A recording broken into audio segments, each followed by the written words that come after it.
from r/malicious compliance. Malicious compliance standoff.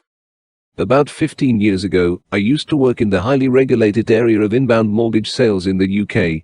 Our calls were monitored for compliance, and multiple failed calls led to action plans being put in place to get you back on track. Well, I had a terrible start to the year and failed 3 calls in a row. The usual follow-up and support didn't happen, and I turned things around and passed the next 4 months of calls with no action plan needed. In month 4, I get called into a meeting to discuss my need for an action plan. I was confused, as it had been so long since I had failed a call. I was referred back to the call from the start of the year. I mentioned that I felt that the action plan was unwarranted, as I had turned this around myself even without the support, and putting me on an action plan now was definitely closing the stable door after the horse had bolted. I was told that this was non-negotiable. Okay, fair enough. The action plan is drawn up, and there is a section for my comments.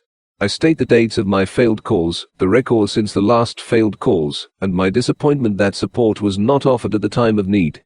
I was told I wasn't allowed to record this on the performance plan.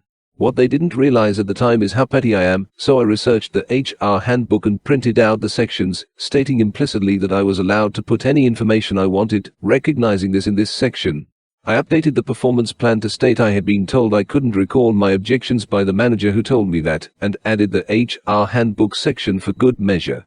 Well, it turns out we were due for an inspection, and not intervening when there is a record of failed calls was a big issue. My diverting the lack of support back to management would not look good. They would not sign off on my plan as it stood, and I would not back down either. The result was that I was not allowed to do my job. I was already job searching elsewhere, but I managed to spend 3 months being paid to job search and be available for government tasks. This mostly ended up with me playing Mario Kart in the break room until busy work could be found elsewhere. When I eventually gave my notice, I was immediately put on a month of paid leave to get me out as soon as they could. Leave a like and a comment if you enjoyed this video, and subscribe to our channel to make sure that you don't miss any upcoming videos.